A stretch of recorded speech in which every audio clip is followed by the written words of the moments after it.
West Virginia Humanities Council presents Uncle Abner by Melville Davison Post. The Wrong Hand, read by Eric Wagoner. Abner never would have taken me into that house if he could have helped it. He was on a desperate mission, and a child was the last company he wished, but he had to do it. It was an evening of early winter, raw and cold. A chilling rain was beginning to fall. Night was descending, and I could not go on. I had been into the up-country and had taken this short cut through the hills that lay here against the mountains. I would have been home by now, but a broken shoe had delayed me. I did not see Abner's horse until I approached the crossroads, but I think he had seen me from a distance. His great chestnut stood in the grass plot between the roads, and Abner sat upon him like a man of stone. He had made his decision when I got to him. The very aspect of the land was sinister. The house stood on a hill. Round its base, through the sodded meadows, the river ran, dark, swift, and silent. Stretching westward was a forest, and for background the great mountains stood into the sky. The house was very old. Its high windows were of little panes of glass, and on the ancient white door the paint was seamed and cracked with age. The name of the man who lived here was a byword in the hills. He was a hunchback, who sat his great roan as though he were a spider in the saddle.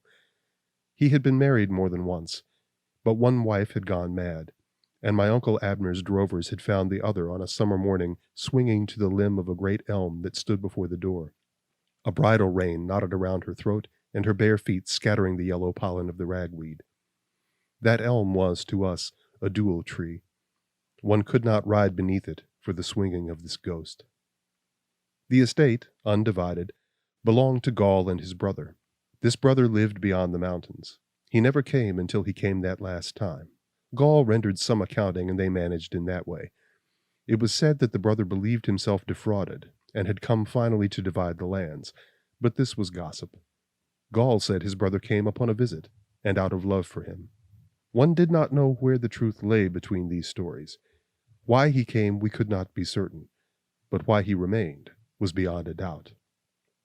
One morning, Gaul came to my Uncle Abner, clinging to the pommel of his saddle while his great horse galloped, to say that he had found his brother dead, and asking Abner to go with some others and look upon the man before one touched his body, and then to get him buried. The hunchback sniveled and cried out that his nerves were gone with grief and the terror of finding his brother's throat cut open and the blood upon him as he lay ghastly in his bed. He did not know a detail. He had looked in at the door and fled. His brother had not got up, and he had gone to call him. Why his brother had done this thing he could not imagine. He was in perfect health, and he slept beneath his roof in love. The hunchback had blinked his red-lidded eyes and twisted his big hairy hands and presented the aspect of grief. It looked grotesque and loathsome, but how else could a toad look in his extremity? Abner had gone with my father and Elnathan Stone. They had found the man, as Gaul said, the razor by his hand, and the marks of his fingers and his struggle on him and about the bed, and the country had gone to see him buried. The hills had been afire with talk, but Abner and my father and Elnathan Stone were silent. They came silent from Gaul's house. They stood silent before the body when it was laid out for burial, and, bareheaded, they were silent when the earth received it. A little later, however, when Gaul brought forth a will, leaving the brother's share of the estate to the hunchback, with certain loving words and a mean allowance to the man's children, the three had met together, and Abner had walked about all night. As we turned in toward the house, Abner asked me if I had got my supper. I told him yes, and at the ford he stopped and sat a moment in the saddle. "Martin," he said, "get down and drink. It is God's river, and the water clean in it." Then he extended his great arm toward the shadowy house. "We shall go in," he said, "but we shall not eat nor drink there, for we do not come in peace." I do not know much about that house, for I only saw one room in it. That was empty, cluttered with dust and rubbish, and preempted by the spider. Long double windows of little panes of glass looked out over the dark, silent river slipping past without a sound, and the rain driving into the forest and the loom of the mountains. There was a fire, the trunk of an apple tree burning with one end in the fireplace. There were some old chairs with black haircloth seats and a sofa, all very old. These the hunchback did not sit on, for the dust appeared when they were touched. He had a chair beside the hearth, and he sat in that, a high-backed chair made like a settee and padded. The arms padded too, but there the padding was worn out and ragged where his hands had plucked it. He wore a blue coat, made with little capes to hide his hump, and he sat tapping the burning tree with his cane. There was a gold piece set into the head of this black stick. He had put it there, the gossip said, that his fingers might be always on the thing he loved. His gray hair lay along his face, and the draught of the chimney moved it. He wondered why we came, and his eyes declared how the thing disturbed him. They flared up and burned down, now gleaming in his head as he looked us over, and now dull as he considered what he saw. The man was misshapen and doubled up, but there was strength and vigor in him. He had a great cavernous mouth, and his voice was a sort of bellow. One has seen an oak tree dwarfed and stunted into knots, but with the toughness and vigor of a great oak in it. Gaul was a thing like that. He cried out when he saw Abner. He was taken by surprise, and he wished to know if we came by chance or upon some errand. "Abner," he said, "come in. It's a devil's night, rain and the driving wind." "The weather," said Abner, "is in God's hand." "God," cried Gaul, "I would shoestrap such a God. The autumn is not half over, and here is winter come, and no pasture left, and the cattle to be fed." Then he saw me, with my scared white face, and he was certain that we came by chance. He craned his thick neck and looked. "Bub," he said, "come in and warm your fingers. I will not hurt you. I did not twist my body up like this to frighten children. It was Abner's God." We entered and sat down by the fire. The apple tree blazed and crackled. The wind outside increased. The rain turned to a kind of sleet that rattled on the window glass like shot. The room was lighted by 2 candles in tall brass candlesticks. They stood at each end of the mantelpiece, smeared with tallow. The wind whooped and spat into the chimney, and now and then a puff of wood smoke blew out and mounted up along the blackened fireboard. Abner and the hunchback talked of the price of cattle, of the black leg among yearlings, that fatal disease that we had had so much trouble with, and of the lump jaw. Gaul said that if calves were kept in small lots and not all together, the black leg was not so apt to strike them, and he thought the lump jaw was a germ. Fatten the bullock with green corn and put it in a car, he said, when the lump begins to come. The Dutch would eat it, and what poison could hurt the Dutch? But Abner said the creature should be shot. "And lose the purchase money and a summer's grazing?" cried Gaul. "Not I. I ship the beast." "Then," said Abner, "the inspector in the market ought to have it shot, and you fined to boot." "The inspector in the market!" And Gaul laughed. "Why, I slip him a greenback, thus," and he set his thumb against his palm. "and he is glad to see me." "Gaul, bring in all you can," said one. "It means little something to us both." And the hunchback's laugh clucked and chuckled in his throat. And they talked of renters, and men to harvest the hay and feed the cattle in the winter. And on this topic Gaul did not laugh. He cursed. Labor was a lost art, and the breed of men run out. This new set were worthless. They had hours, and his oaths filled all the rafters. Hours! Why, under his father men worked from dawn until dark and cleaned their horses by a lantern. These were decadent times that we were come on. In the good days one bought a man for 200 eagles, but now the creature was a citizen, and voted at the polls, and could not be kicked. And if one took his cane and drubbed him, he was straightway sued at law, in an action of trespass on the case, for damages. Men had gone mad with these newfangled notions, and the earth was likely to grow up with weeds. Abner said there was a certain truth in this, and that truth was that men were idler than their fathers. Certain preachers preached that labor was a curse, and backed it up with Scripture. But he had read the Scriptures for himself, and the curse was idleness. Labor and God's book would save the world. They were 2 wings that a man could get his soul to heaven on. "They can all go to hell for me," said Gaul, "and so I have my day's work first." And he tapped the tree with his great stick, and cried out that his work hands robbed him, He had to sit his horse and watch, or they hung their scythes up. And he must put sulfur in his cattle's meal, or they stole it from him. And they milked his cows to feed their scurvy babies. He would have their hides off, if it were not for these tender laws. Abner said that, while one saw to his day's work done, he must see to something more.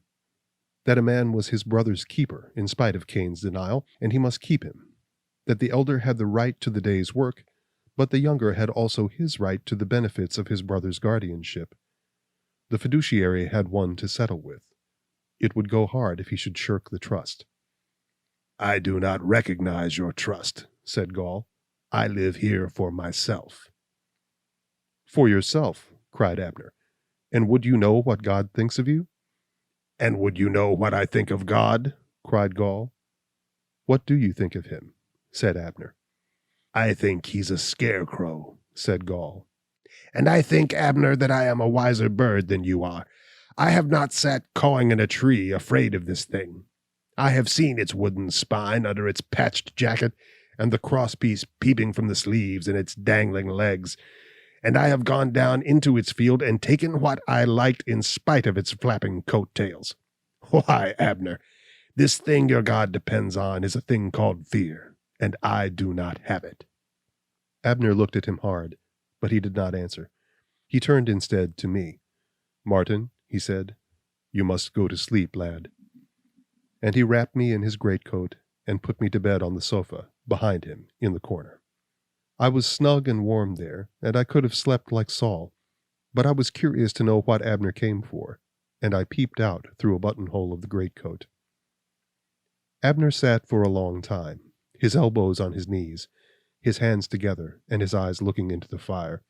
The hunchback watched him, his big hairy hands moving on the padded arms of his chair, and his sharp eyes twinkling like specks of glass. Finally Abner spoke. I judged he believed me now asleep. "And so, Gaul," he said, "you think God is a scarecrow?" "I do," said Gaul. "And you have taken what you liked?" "I have," said Gaul. "Well," said Abner, "I have come to ask you to return what you have taken, and something besides, for usury." He got a folded paper out of his pocket and handed it across the hearth to Gaul. The hunchback took it, leaned back in his chair, unfolded it at his leisure, and at his leisure read it through. "A deed in fee," he said, "for all these lands, to my brother's children. The legal terms are right. Doth grant, with covenants of general warranty. It is well drawn, Abner, but I am not pleased to grant." "Gaul," said Abner, "there are certain reasons that may move you." The hunchback smiled. "They must be very excellent to move a man to alienate his lands." "Excellent they are," said Abner. "I shall mention the best one first." "Do," said Gaul, and his grotesque face was merry. "It is this," said Abner. "You have no heirs. Your brother's son is now a man. He should marry a wife and rear up children to possess these lands. And, as he is thus called upon to do what you cannot do, Gaul, he should have the things you have to use." "That's a very pretty reason, Abner," said the hunchback, "and it does you honor, but I know a better." "What is it, Gaul?" said Abner. The hunchback grinned. "Let us say, my pleasure." Then he struck his bootleg with his great black stick. "And now," he cried, "who's back of this tomfoolery?" "I am," said Abner. The hunchback's heavy brows shot down. He was not disturbed, but he knew that Abner moved on no fool's errand. "Abner," he said, "you have some reason for this thing. What is it?" "I have several reasons for it," replied Abner, "and I gave you the best one first." "Then the rest are not worth the words to say them in," cried Gaul. "You are mistaken there," replied Abner. "I said that I would give you the best reason, not the strongest. Think of the reason I have given. We do not have our possessions in fee in this world, Gaul, but upon lease, and for a certain term of service. And when we make default in that service, the lease abates, and a new man can take the title." Gaul did not understand, and he was wary. "I carry out my brother's will," he said. "But the dead," replied Abner, cannot retain dominion over things. There can be no tenure beyond a life estate. These lands and chattels are for the uses of men as they arrive. The needs of the living overrule the devices of the dead. Gaul was watching Abner closely. He knew that this was some digression, but he met it with equanimity. He put his big, hairy fingers together and spoke with a judicial air.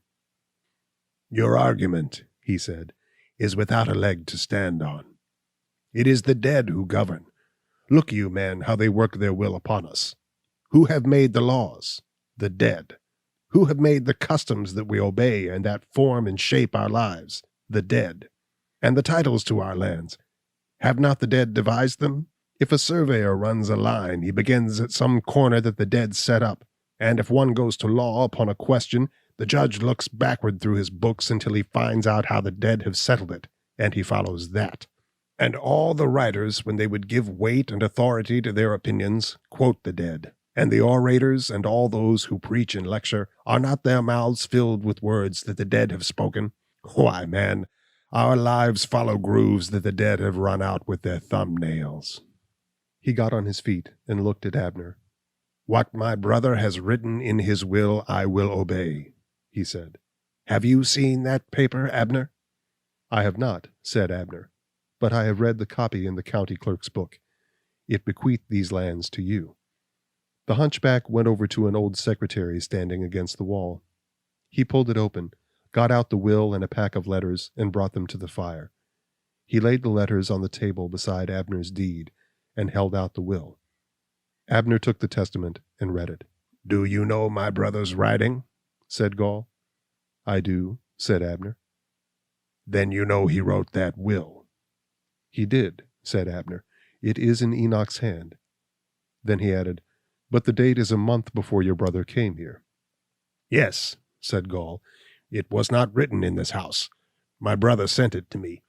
See, here is the envelope that it came in, postmarked on that date." Abner took the envelope and compared the date. "It is the very day," he said, "and the address is in Enoch's hand." "It is," said Gaul. "When my brother had set his signature to this will, he addressed that cover. He told me of it." The hunchback sucked in his cheeks and drew down his eyelids. "Ah, yes," he said. "My brother loved me." "He must have loved you greatly," replied Abner, "to thus disinherit his own flesh and blood." "And am not I of his own flesh and blood too?" cried the hunchback. "The strain of blood in my brother runs pure in me. In these children it is diluted. Shall not one love his own blood first?" "Love," echoed Abner. "You speak the word, Gaul, but do you understand it?" "I do," said Gaul, "for it bound my brother to me." "And did it bind you to him?" said Abner. I could see the hunchback's great white eyelids drooping, and his lengthened face. "We were like David and Jonathan," he said.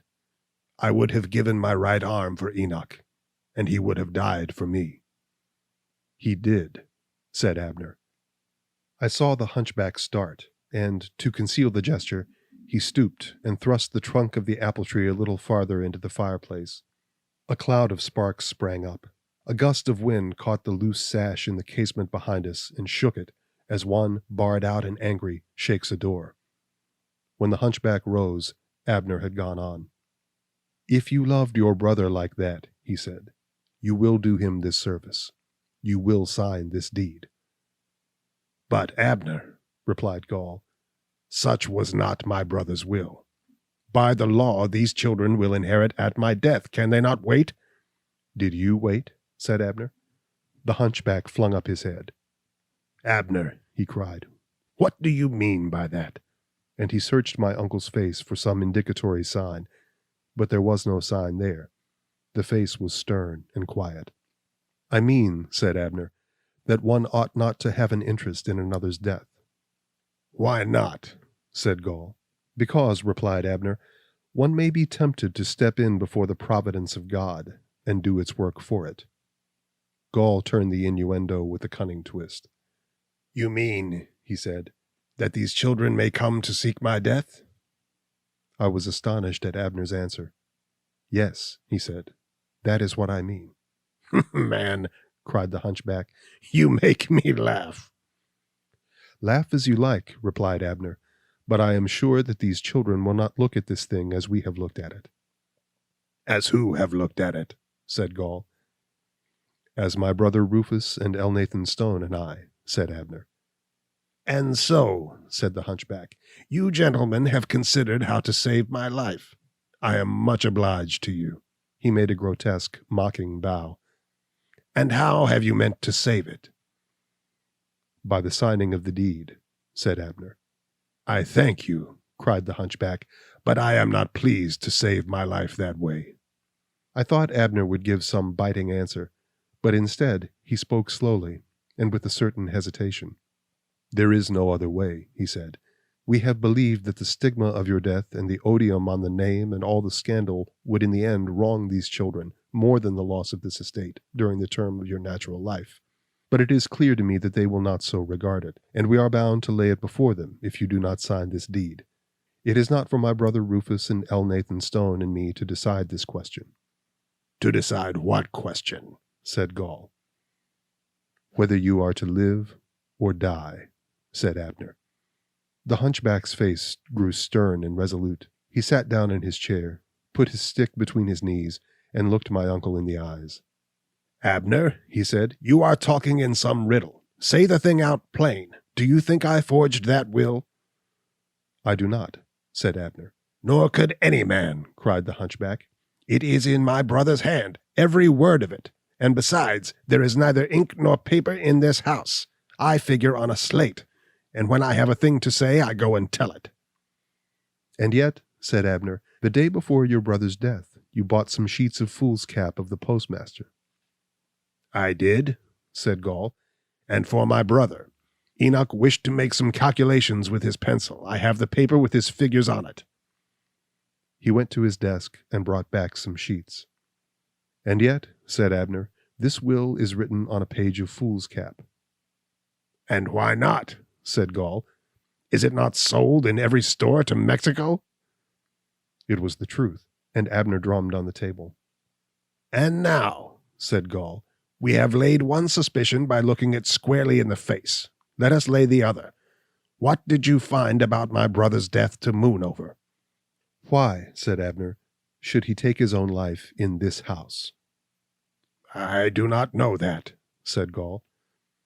"I will tell you," said Abner. "We found a bloody handprint on your brother." "Is that all that you found on him?" "That is all," said Abner.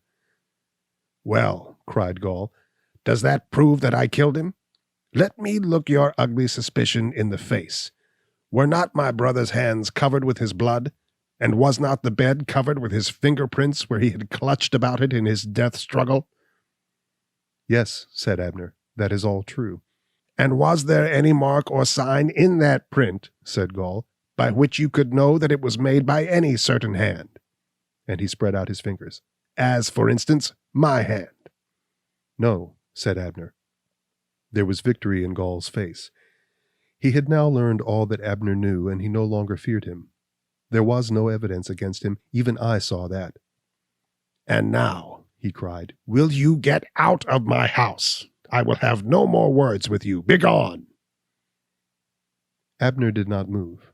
For the last 5 minutes he had been at work at something, but I could not see what it was, for his back was toward me. Now he turned to the table beside Gaul, and I saw what he had been doing. He had been making a pen out of a goose quill.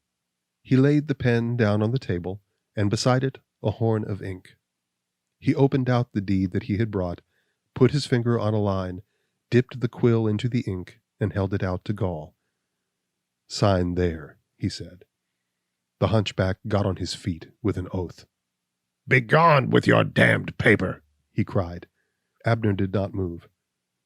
"When you have signed," he said. "Signed," cried the hunchback. "I will see you and your brother Rufus and Elnathan Stone and all the kit and kittle of you in hell." "Gaul," said Abner, "you will surely see all who are to be seen in hell." By Abner's manner, I knew that the end of the business had arrived. He seized the will and the envelope that Gaul had brought from his secretary and held them out before him. "You tell me," he said, that these papers were written at one sitting. Look, the hand that wrote that envelope was calm and steady, but the hand that wrote this will shook. See how the letters wave and jerk. I will explain it. You have kept that envelope from some old letter, but this paper was written in this house, in fear, and it was written on the morning that your brother died. Listen, when Elnathan Stone stepped back from your brother's bed, he stumbled over a piece of carpet. The underside of that carpet was smeared with ink, where a bottle had been broken. I put my finger on it, and it was wet. The hunchback began to howl and bellow like a beast penned in a corner. I crouched under Abner's coat in terror. The creature's cries filled the great, empty house. They rose a hellish crescendo on the voices of the wind, and for accompaniment the sleet played shrill notes on the window panes, and the loose shingles clattered a staccato, and the chimney whistled, like weird instruments under a devil's fingers. And all the time Abner stood looking down at the man, an implacable, avenging nemesis, and his voice, deep and level, did not change. But before that, we knew that you had killed your brother. We knew it when we stood before his bed. Look there, said Rufus, at that bloody handprint.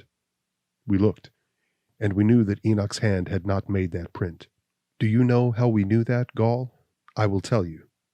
The bloody print on your brother's right hand was the print of a right hand. Gaul signed the deed, and at dawn we rode away, with the hunchback's promise that he would come that afternoon before a notary and acknowledge what he had signed. But he did not come, neither on that day nor on any day after that. When Abner went to fetch him, he found him swinging from his elm tree.